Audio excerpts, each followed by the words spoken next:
معزز اساتذہ کرام، محترم پرنسپل صاحب اور میرے ہم مکتب ساتھیوں، السلام علیکم ورحمۃ اللہ وبرکاتہ۔ آج مجھے جس موضوع پر لب کشائی کرنے کا موقع دیا گیا ہے وہ ہے غربت اور معاشیات۔ مفلسی حذائے طاقت کو مٹا دیتی ہے، مفلسی حذائے طاقت کو مٹا دیتی ہے، بشر کو بشر کی اوقات بلا دیتی ہے۔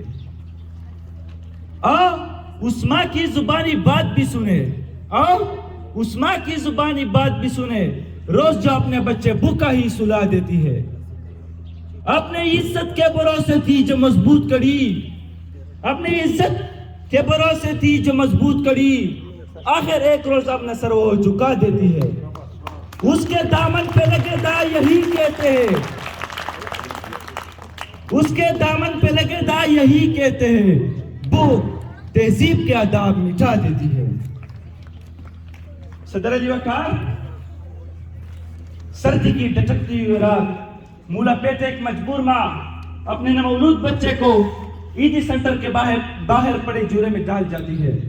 ان سے پوچھا گیا، کیا تجھے تیری ممتا ستائے گا نہیں؟ اس بچے کی سسکے تجھے رلائے گا نہیں؟ اس کے چیخے تیری کانوں سے ٹکرائے گا نہیں؟ تو کب کپاتی ہوں ہونٹوں سے جب مجبور ماں یہ جواب دیتی ہے کہ میں اپنے پیٹ کا بھوک تو برداشت کر سکتی ہوں، لیکن اس بچے کا بھوک مجھ سے بلاتا نہ دیکھا نہ گیا، تو اس پر یہ کہنا بچا بنتا ہے۔ خاک میں ماں کی محبت کو ملا دیتی ہے، خاک میں ماں کی محبت کو ملا دیتی ہے، بھوک تہذیب کے آداب مٹا دیتی ہے۔ صدر علی وقار، آج اس معزز اور باوقار ایوان میں قید ایوان میں ایک قرارداد پیش کیا گیا تھا کہ ہم معاشیاتی نہیں اخلاقی بدحالی کا شکار ہے، لیکن میں اس کا بھرپور مخالفت کرتا ہوں، کیونکہ یہ اخلاقیات تو خود معاشیات کے محتاج ہے۔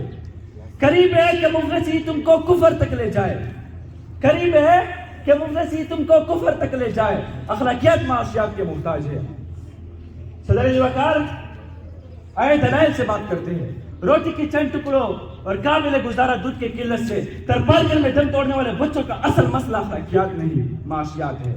لاہور میں غربت سے تنگ آ کر بشرا نامی عورت اپنے 2 معصوم بچوں کے ساتھ چلتے ہوئے ٹرین سے ٹکرا جائے تو ان کا اصل مسئلہ اخلاقیات نہیں معاشیات ہے۔ زرد چہرہ آنکھ کے اندر دسی ہوئی، بڑھاپے کی وجہ سے پورے جسم پر چوریاں لیے نشترہ ہسپتال ملتان کے باہر فقط 2 کلے آتے ہیں کہ ہوس خون بہنے والے بوڑھے کا اصل مسئلہ اخلاقیات نہیں بلکہ معاشیات ہے۔ چہرہ بتا رہا تھا کہ مارے گورنر لوگ کہہ رہے تھے کہ کچھ کہہ کے مر گیا۔ صدر علی وقار، بھوک، مفلسی اور اعلیٰ معاشی حالت اہل اخلاقیات کی ضد ہے۔ پہلے آپ تو تب ہوتا ہے کہ پیٹ کا بھوک اور ہمیں روزگار نہ ہو۔